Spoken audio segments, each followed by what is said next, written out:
আল্লাহ রসুল বাড়িতে জিয়া দেখেন হজরতে খাদিজাতুল কুবরা মন মলিন হয়ে বসিয়েছে। নবী বলছে, খাদিজা তুমি মন মলিন করলে আমি রসুল্লাহ বড় কষ্ট পাই। খাদিজা বলো তোমার কি হয়েছে? নবী গো, আমি খাদিজা কেন মন মলিন হয়ে বসিয়েছি আমি আপনাকে দুইটা কথা বলে যেতে চাই। রসুল বলছে, খাদিজা বলো কেন?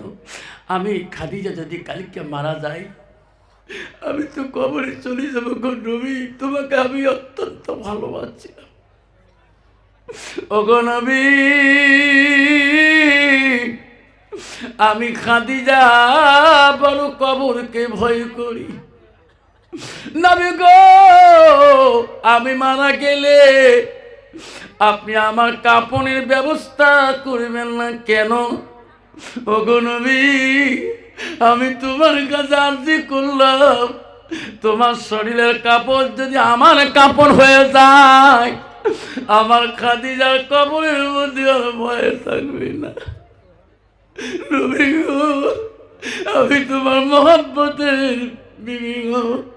ও নবী, আমার কথাটা আপনি মানবেন কি না? কিতাবে আছে রে, খাদিজা মরণের সময় চোখের পানি যখন ছাড়িয়ে দিয়েছিল আমার রাসূলুল্লাহ নিজ হাতে খাদিজার চোখের পানিগুলো মুছে দিয়েছিল।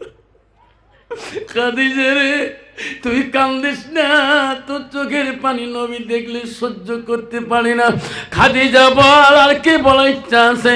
ওগো নবী, আমি খাদিজা কবরে গেলে আমাকে মাটি দিয়ে সবাই ভীত হয়ে চলে যাবে। ওগো নবী, আমি খাদিজা কেমন করে থাকবো? ওগো নবী, সবাই চলে যাবে, মনকের নকির আমার সওয়াল জবাব করবে। ওগো নবী, আমি খাদিজা কবরের মনকের নকির সওয়াল জবাব দিতে পারবো না। আপনি বিশ্ব নবী গো, আমার খাদিজার সওয়াল জবাবটা আপনি বিশ্ব নবী দিয়ে দেবেন। যেরকম সুবহানাল্লাহ, নাই থাকবে। খাদিজাতুল কুবরা দুনিয়ার থেকে যাওয়ার পরে বিশ্ব নবী সবাই মাটি দেওয়া নবী যে ওখান থেকে যাচ্ছে না, খালি ঘুরে করছে, খালি ঘুরে ফিরে করছেন। আবু বকর ওমরকে বলছে, রে রসুল যায় না কেন? ওমর বলছে, নবীজির মহব্বতের স্ত্রী, নবীজি খাদিজাকে এত ভালোবাসছিলেন। আল্লাহ বলছে, জিবরাইল, খাদিজার ওসিয়ত পূরণ করার জন্য আমার নবী দাঁড়িয়ে আছে। জিবরাইল যা, যতক্ষণ পর্যন্ত রাসূলুল্লাহ খাদিজার কবরের পাশে থাকবে অতক্ষণ মনকে নকি যাবে না। সুবহানাল্লাহ। জিবরাইল যা রে যা, আমার নবীকে বলে দে খাদিজার ওখানে থাকেন, তাহলে থাকে না। খাদিজার দলে নবী কান্দে রে জিবরাইল, আমি কথা দিলাম এইটু ভালোবাসার জন্যে আমি আল্লাহ খাদিজার মনকে নকির সজবাব করতে দিলাম না। নাই থাকবে মা বোনেরা, আমারা গো, ও মা, বিশ্ব নবীর আদর কলিজাতুল মনি ফাতিমাতুল জহিরা যেদিন কবরে যাবে, হযরত আলী ডাকমানি তার চাচা আবু যর গফফারিকে বলে, ও গো চাচা, তোমার বৌমা দুনিয়া থেকে বিদায় নিয়ে যাবে, রাতারাতি সমাধা করতে হবে, মারা যাবে। ও গো চাচা, তাড়াতাড়ি কবরটা খনন করো। হযরত আবু যর গফফারি ফাতিমার জহিরার কবরটা তৈরি করি। আবু যর গফফারি কবরের পাশে দাঁড়ে দাঁড়ে বলে, কবর রে, এই কবর তুমি জানো না এখানে কে থাকবে রে? কবর এখানে থাকবে বিশ্বনবী রহমাতুল লিল আলামিনের বেটি। এই কবর, খবরদার তুমি তার সাথে বেয়াদবি দেখাস না।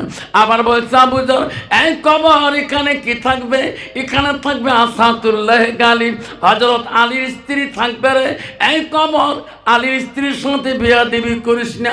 আবার বলছে কবর, আমি আবু যর গফফারি বলছি, এখানে কি থাকবে জানো কি? এখানে থাকবে হাসান হোসেন আম্মাজান, তার সাথে বেয়াদবি করিস না। আর কবর এখানে থাকবে নারীদের সরদারানী, তার সাথে বেয়াদবি করিস না। সঙ্গে সঙ্গে গাইবির তরফ থেকে কবর জবাব দিয়েছে, আবু যর, চিক্ষুর দিস না, আমি কবর, আমি নবীর বেটি চিনি না, আমি আলীর স্ত্রীকে চিনি না, আমি হাসান হোসেনের মাকে চিনি না, আমি নারীদের সন্তারানীকে চিনি না। আবু জাহেল ফাতেমা যদি নবীর বেটি হয়, আমল যদি ভালো হয়, আমার কবরের ব্যবহার ভালো পাবে। আবু জাহেল উনি যদি নবীর বেটি হয়, আমল যদি বিটি হয়ে যায়, আবু জাহেল মনে রাখিস, ডান দিকের হার বাম দিকে চলে যাবে, বাম দিকের হার আমি কবর ডান দিকে করে দেব। আব্বা আজকে মা বোনেরা মনে রাখেন, ও মা তুমি যদি কবরের মধ্যে যাও, তাহলে কবর যদি পুষ করে মান নব্বুকা মান দিনুকা মান নবিয়ুকা, হেরি বলো আমি এমনের মেয়ে ছিলাম, শুনবে? আমি প্রেসিডেন্টের বেটা ছিলাম, শুনবে? বাবা রে, এই কবর কারো আওয়াজ শুনবে না। এই শোনা যুবক ভাইরা, কষ্ট মনে করবে না। বিশ্ব রসুল বাড়িতে এসে ঘুমার আগে আগে ওই দিন আয়েশার ঘরে বাতি, কেতাবে আছে বাতি মম ছিল না, অন্ধকার ছিল, অভাব অনটন সংসারে। আয়েশা রসুল যখন ঘুমিয়ে পড়লেন, আয়েশা আস্তে করে ঘুমিয়ে গেলেন। আয়েশা ঘুম ভেঙে দেখে রসুল্লাহ তার বিছনার মধ্যে নাই। আয়েশা চমকে উঠলেন, আল্লাহ নবী কোথায় গেল, নবী কোথায় গেল? বাতি নাই, মম নাই, অন্ধকার। আয়েশা ঘরের ভিতরে হাসতে হাসতে আস্তে করে এসার হাতটা রসুল্লাহর মাথার মধ্যে লাগিয়ে গেল। আমার রসুল ঘরের এক কোণার মধ্যে সেজদায় পড়ে কাঁদতেছে।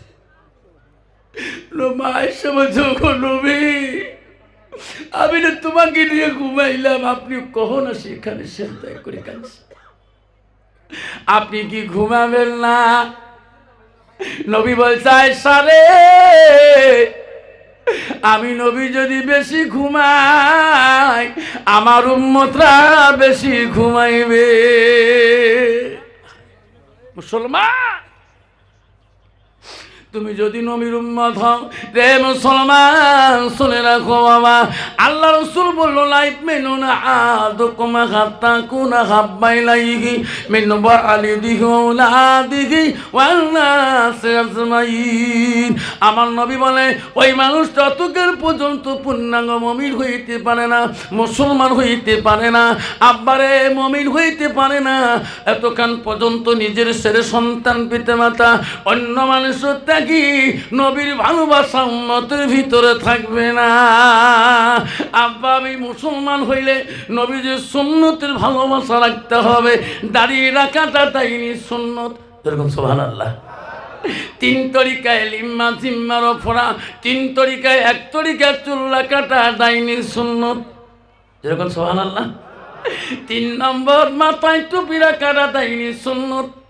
আব্বা নামাজের আগে মেসওয়াক করাটা দাইনি সুন্নত। মুসলমান রে জানো না, নবীজির কাছে 10টা দাইনি সুন্নত আছে গো। মাথার থেকে নাভির উপর পর্যন্ত 5টা, আর নাভির নিচ পর্যন্ত 5টা। 1 নম্বরের নিচের মধ্যে বলি দেয়, উপরে বলি দেয়, কাকের তালি চুল কাঁটাটা রসুল দাইনি সুন্নত বলছেন। অপ্রয়োজনীয় রোম কাঁটাটা রসুল দাইনি সুন্নত বলছেন।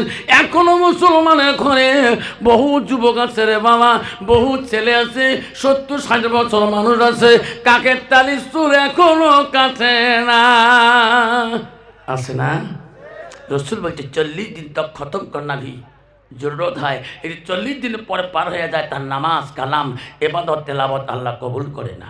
আর মুসলমানের কাকের তালি চুল চাকদোখানে বসিয়ে টানি নাকর সঙ্গে, যেরকম ঠিক না ঠিক?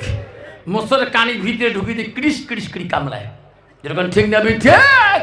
কত মুসলমানের মেয়ে আছে বাবা, এই এত বড় এত নখ আঁকে, স্বামীকে কিরিলে নখ কেন, তাইলে আমি লিপস্টিক লাগাই, এমন আছে না? একটা করি না, এর পায়খানা ঢুকি থাকে বাবা, একে যে স্বামী যখন পান টান দেয়, খিচি টিচি দেয়, যেরকম ঠিক না ঠিক? আল্লাহ রসুল বলছে কেন এই মেয়েটা কেন বোঝে না?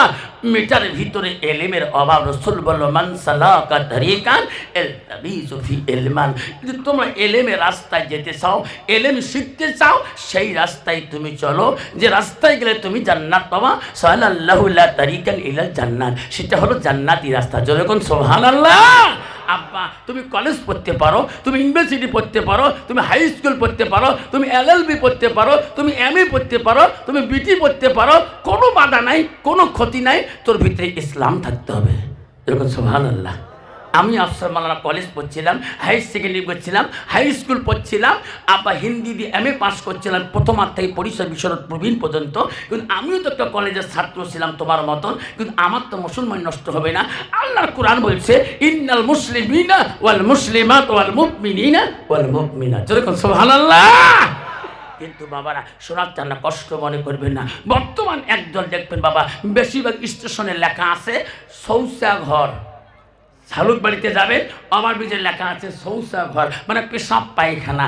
পেশাব করলে 5 টাকা, পায়খানা করলে 10 টাকা। নেত্রবাবু নেয়। তোমার মতো লোক গেলে কোয়া লাগবে চাচা আমি তো ধারা পাটি নই, আমরা হাসি বসে পাটি, বোঝেন তো? কারণ আমার জেলে পেশাবখানা আছে সব দাঁড়া পাটি বোঝেন তো, স্ট্যান্ডার্ড। আর বর্তমান যুগে যে ছেলেরা প্যান্ট প্যান্টে একই প্যান্ট রে বাপ, ইস চাইলে ব্যাংকই নড়ে না, যেরকম ঠিক নেবে ঠিক। ওই বৎসর পাবে, যখন বৎসর পাবে বাবা, ওই প্যানের সাথে এই প্যান যদি মিলে হয়, ওই জন্য আমরা এমন জিনিস বানিয়ে দিচ্ছে, রহিমুদ্দিন, সলিমুদ্দিন, নারায়ণ, কৃষ্ণকান্ত, রায়কান্ত একসাথে, যেরকম ঠিক না ঠিক। হ্যাঁ যেরকম ঠিক না বেঠাই। আমরা মুমিন ঘরে জন্ম নিয়ে রাসূলুল্লাহ বলছে পেশাব করি, কুলুপ ব্যবহার করা সুন্নত আর পানি ব্যবহার করা মুস্তাহাব। কিন্তু মুসলমান কুলুপ তো না করলাম, একবারে দাঁড়িয়ে, ঠিক না ঠিক বাবা? শেষ করে দেবো, শোনা যাবেন না? যাবেন? যাবেন? কে কে যাবেন হাত তুলে দেখাই, তকবির লাগাই, নাই থাকবেন? আপনারা খবরদার, এমন প্যান্ট পিনলি তুমি তো বুঝতে পারো না সোনারে। পেশাব করিয়া কল কাবজা বন্ধ করলে সঙ্গে সঙ্গে দেখবো তোর প্যানের নিচে রজনীগন্ধা সেন দিয়ে শেষ হয়ে গেল। যেরকম ঠিক না ঠিক বাবা? তোর নাপাকে চলা যাবে না। তোর নাপাকে চললে আজাল কখন আসি তোর জানটা নিয়ে নেবে। মাকড়িতে অ্যাক্সিডেন্ট হতে পারো, লক্ষ্মীগঞ্জ হতে পারো, শৈলমারিতে হতে পারো, আগিয়েতে হতে পারো। কখন বা ওই পঞ্চরত্ন ব্রিজের মাথার সামনে তোর মাথাটা থেতলে যেতে পারে। যায় না? যায় নাই? জানাজার তোর বাবা দিবে, দেখ তোর বাবা আজকে তোর জানাজারে কান্দে রে, তোর বড় ভাই কান্দে, তোর মা কান্দে, বুঝলি না রে মুসলমান? তুই না পাকে থাকিস না রে যুবক, কলেজ যেতে পারো, তুমি পাক নিয়ে থাকবা, সময় লাগো পেশাব করবো, দেহটা না পাক রাখবো না। এই যুবক জান্নাত যাবে গ্যারান্টি। রসুল বলছে কাল কিয়ামতের ময়দানে 7 শ্রেণীর মানুষের আরশের ছায়া তলে থাকবে। নবী 2 নম্বর বলছে যুবক বয়সে ইবাদতকারী, যেরকম সুবহানাল্লাহ। রসুল ওখানে বুড়ে বয়সের কথা বলে নাই। বুড়ে বয়সের মানুষ ব্যালেন্স ঠিক নাই, নামাজের দাঁড়িয়ে কোন পাখে রংপুরের শব্দ হচ্ছে ঢাকা শব্দ টকাবার না পায়, যেরকম ঠিক না ঠিক। চাষা তোমার 5 পাকে ঢাকা শব্দ করে না, ঠিক আছে ঠিক না ঠিক আছে না? কত বুড়ে মানুষ মজুতে দামাতো দেখা টস চাষা উজু করে ঠিক কি, তার বুড়ি আমার মধ্যে বুড়ি হয়ে গেল, ঠিক আছে ঠিক না ঠিক? এর হচ্ছে হাদিস বলে দিয়েছিলেন সেই হাদিসে যে যুবক বয়সের ইবাদত আল্লাহর কাছে বেশি পছন্দ। আমার গুণা পানির বন্ধুগণ, যুবক ভাইরা, আজকে এই কবরস্থানের যুবক সভা আয়োজন করেছে, হাতে পায়ে ধরি বলি যান বাপ নাপাক থাকবেন না সোনা। 3 তরিকে 1 তরিকে লিম্মা জিম্মা রফরা, তোমার 3 তরিকে 1 তরিকে রসুলের সুন্নত তরিকে চুল লাগবেন। এমনও চুল রাখে রে বাপ, কদিন আগে বাজারে গেছ চুল চাট পেটে বাপ, মুখে বাবা শনিবার হাত কেলার তার চুল ছাড়িতে তোমার আগর 3 জন সিরিয়াল আছে, তোমার চাকরি করা বসে দাওয়ার ধামান, তোমার কামলা দেওয়া বসে দেওয়া কথা না ঠিকই। তোমার চাকরি করা বসে তোমার তখন ধান ধক, তোমার কামলা দেওয়া বসেও ধক আছে, তো সিরিয়াল আগর নিচে কথা তো ঠিকই রে। তা ঠিক আছে বাবা তাড়াতাড়ি সাত বেশি নয় 10 মিনিট বসুন, 3টে মাথা কতক্ষণ লাগে যে ডিজিটাল কাটি আমার দোকান হাত লাগাই এখানে বেশি। তারপরে আসম বসি লাস্ট যেটা সিরিয়াল মুই চেয়ার বসি আসম মোবাইল টিপে নাকছম, তেমন একটা চেনা খালি ঠ্যাং জোপা নাকছে, এই ঠ্যাং জোকা যেত ঠ্যাং জোকা কি এলা গান হেডফোনও দিয়েছে মুই তো বুঝম না, নিজের ঠ্যাং নিজে ঘুরবে লাগছে। আর দেহম যত ঘুরে অত দেহম চড়ু ফাড়া, এটা হাতুয়ে ফাড়া, তোমার কি ফাড়া প্যান আছে আছে কি যে প্যান রে বা আমি মানুষকে এলে কাঁদি দেয় নেই, যখন ঠিক না ঠিক কিরে বাবা ঠ্যাং ঘুরিস কে চড়ুকে ফাটা তোর, তোমার এলে আলে মানুষ এলে প্যানের গুণ জানেন তোমরা বাবা কি প্যান রে বাপ, এদিকে ফেসবেন আগে গুটায় চলগুলো এমনি আবার ঠিক না ভাই ঠিক? যুবক ওই জীবনে ওটাই এই ভারতের প্যান না, মনে রাখেন ওই প্যানটা হলো খ্রিস্টান নাসারা ভারতের জমিনে আবিষ্কার করলো যাতে মুসলমানের ছেলেরা লাঙ্গায় ঘরে যেরকম ঠিক না ভাই ঠিক? নিজের হায়া শরমকে এমন প্যান কেনে রে বাবা, 5 পাকের প্যান খুলি যাবার চাই যেরকম ঠিক না ভাই ঠিক? খবরদার বাবা, এই প্যান্ট কিনবেন না যে প্যান্টের মধ্যে হায়া শরম থাকবে না। তোর মা বাড়িতে আছে, তোর বড় ভাবিজন বাড়িতে আছে, তোর উপযুক্ত বোন একটা বাড়িতে আছে, যে প্যান্ট পিনলে পরনে প্যান্ট থাকে না, পিছন পাশে 5 পাকে গোটায় দেখা যায় যেরকম ঠিক না বেটি? আল্লাহ রসুলের বাড়িতে আরেকদিন যা দেখেন আয়সা আরাম করতেছে, রসুল্লাহ বাড়িতে গেলেন। ওই দিন রসুলের বাড়িতে মামু ছিল, বাতিও ছিল। আয়সা ঘুম পারবেন, নবীজি ঘুমিয়ে গেলেন, আয়সা ঘুমাইল না। ঘরে বাতি জ্বলিয়াছে, সুন্দর মামা আলো হয়ে আছে। আয়সা একটু চোখ বন্ধ করার পরে চোখ খুলি দেখে রসুল্লাহ আয়সার বিছানায় নাই, মম জ্বলা বাতি জ্বলা। কি হবে? আয়সা টেনশনে পড়ে গেলেন, তীরে আজকে বাতির জায়গা বাতি, মমের জায়গায় মম জ্বলে, নবী কেন নাই? আমার একটু চোখ বন্ধ হয়ে গেল, কোথায় গেল নবী আমার? কোনো দুশ্মন আমার নবীকে নিয়ে গেল নাকি? আয়সার ঘুম ধরে না, আয়সা খালি কান্দে রে, মাবুদ আমার মহাব্বতের নবীকে কোন দুশ্মন ছিনিয়ে নিয়ে গেল? আয়সার চোখের পানি বন্ধ হয় না। আয়সার একটা মনের ভাব আছে রে, নবী কখনো কোথায় গেলে আমাকে জিজ্ঞাসা করি যায়, কারো বাড়িতে গেলে আমার নবীকে আয়সাকে বলিয়ে যায়, আমার মন জানে রে আমার নবী মসজিদ ছাড়া কোনো বাড়িতে যাবে না। আয়সা সারা রাতের মধ্যে মসজিদে খবর নিয়ে নিল, আমার রাসূল কোনো মসজিদে নাই। আয়সা কান্দে রে, কানতে কানতে মসজিদে জান্নাতুল বাকির দিকে যায়। আয়সা গেতে গেতে দেখে জান্নাতুল বাকি মসজিদের পিছনে জান্নাতুল বাকি কবরের স্থানটা আছে। আমার নবী স্ত্রী আয়সা লক্ষ্য করে দেখে রে, এটা তো জান্নাতুল বাকি কবরের স্থান, এখানে কে গো দাঁড়ায় আছে? আয়সা দূরে দেখি দেখে আমার নবী জান্নাতুল বাকি কবরস্থানে দাঁড়ায় আছে। আয়সা বলে, আল্লাহ এত রাইতে নবী এখানে কেন, কি করে গো? আয়সা আড়াল হয়ে দেখলো এত রাইতে নবী কবরস্থানে কি করে। আয়সা শুনতেছে ওই জান্নাতুল বাকিতে নবীজির প্রথম স্ত্রী হযরতে খাদিজাতুল কুবরার কবরটা আছে। আমার নবীজি জান্নাতুল বাকির কবরস্থানে খাদিজার কবরের কাছে কাঁদতেছে, আল্লাহ আমার খাদিজা যেদিন থেকে চলে গেছে, আল্লাহ আমি নবী ঘুমাইতে পারি না।